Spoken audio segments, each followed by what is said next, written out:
अब हम पढ़ेंगे बी लिम्फोसाइट्स के बारे में। बी लिम्फोसाइट्स क्या हैं? बी लिम्फोसाइट्स भी एक तरीके की WBC है। किस टाइप की? अग्रैनुलोसाइट्स। इनके साइटोप्लाज्म में ग्रैन्यूल्स नहीं होते हैं और ये एक तरीके की लिम्फोसाइट है।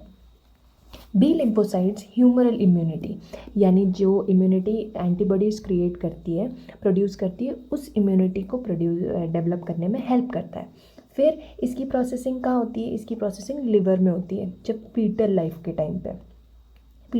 टाइम पे, यानी कि जब आपका बर्थ नहीं हुआ है।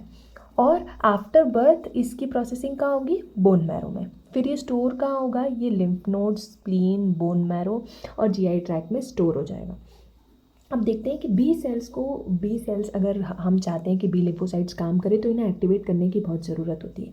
और इन्हें एक्टिवेट कौन करेगा? इन्हें एक्टिवेट करते हैं एंटीजन प्रेजेंटिंग सेल्स। अब ये एक्टिवेट कैसे करेंगे? अब एंटीजन प्रेजेंटिंग सेल्स अपने ऊपर उस एंटीजन को लेके घूम रहे हैं। अब बी सेल्स इन एंटीजन को देखते ही पहचान जाते हैं और वो जैसे ही एंटीजन्स को देख लेंगे तो वो एक्टिवेट हो जाते हैं। फिर जैसे वो बी सेल्स एक्टिवेट होते हैं तो एंटीजन प्रेजेंटिंग सेल्स क्या रिलीज़ करते हैं? इंटरल्यूकिन 1 रिलीज़ करते हैं। अब इंटरल्यूकिन 1 क्या क्या करेगा? ये बी सेल्स को एक्टिवेट भी करेगा और उनका प्लोरिफरेशन बढ़ा देगा, मतलब उनकी ग्रोथ और उनका मल्टीप्लिकेशन बढ़ा देगा, उनका नंबर बढ़ा देगा, ताकि वो और जल्दी ज़्यादा नंबर में होंगे तो ज़्यादा अच्छे से फाइट करेंगे ना। तो अब बी सेल्स 2 टाइप्स में ट्रांसफॉर्म होते हैं। कौन से? पहले होते हैं प्लाज्मा सेल्स। प्लाज्मा सेल्स क्या होंगे? यही हैं जो एंटीबॉडीज़ बनाते हैं। एंटीबॉडीज़ कहाँ एक सेल 2000 एंटीबॉडीज़ पर सेकेंड बना सकते हैं। एक प्लाज्मा सेल 2000 एंटीबॉडीज़ एक सेकेंड में बना सकता है। फिर अब ये क्या करेंगे? ये एंटीबॉडीज़ को लिम्फ में रिलीज़ कर देंगे और फिर लिम्फ के थ्रू ये सर्कुलेशन में चले जाएंगे और एंटीबॉडीज़ के थ्रू वो ऑर्गेनिजम्स को डिस्ट्रॉय कर देंगे।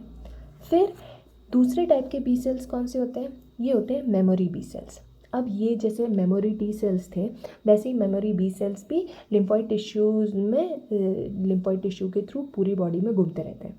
फिर ये इनएक्टिवेटेड ही रहते हैं जब तक कि वो सेम ऑर्गेनिज्म सेकेंड टाइम फिर से इन्वेड नहीं करता, यानी फिर से अटैक नहीं करता। सेकेंड टाइम ये और भी ज़्यादा, जैसे वो ऑर्गेनिज्म ने फिर से कांटेक्ट किया या फिर से अटैक किया तो ये cells, memory B cells activate हो जाते हैं और फिर बाकी सारे सेल्स को भी एक्टिवेट कर देंगे। अब की बार जो बी सेल्स हैं ये और भी ज़्यादा क्वांटिटी में एंटीबॉडीज़ बनाएंगे और वो भी फास्टर रेट पे, यानी फर्स्ट टाइम उन्होंने जितने जैसे एंटीबॉडीज़ बनाई थी, जितना टाइम लगा था उससे भी ज़्यादा फास्टर रेट पे सेकेंड टाइम बनाएंगे। और सेकेंड टाइम जो एंटीबॉडीज़ बनाई हुई होगी वो और भी ज़्यादा पावरफुल होगी फर्स्ट टाइम से। इसी फिनोमिना पे काम करता है वैक्सीनेशन का कंसेप्ट। इसीलिए तो वैक्सीनेशन में थोड़ा सप्रेस्ड फॉर्म, ऑर्गेनिज्म का सप्रेस्ड फॉर्म हमारी बॉडी में इंट्रोड्यूस करते हैं वो, ताकि हमारी बॉडी उसके खिलाफ एंटीबॉडीज़ बना ले, ताकि जब एक्चुअल में वो ऑर्गेनिज्म कभी हमें अटैक करे तो बॉडी जब सेकेंड टाइम उस ऑर्गेनिज्म को देखेगी तो और भी ज़्यादा इफेक्टिव एंटीबॉडीज़ बना के उसे डिस्ट्रॉय कर देगी और ऐसे हम प्रोटेक्ट हो जाएंगे उससे। Okay, thanks for watching.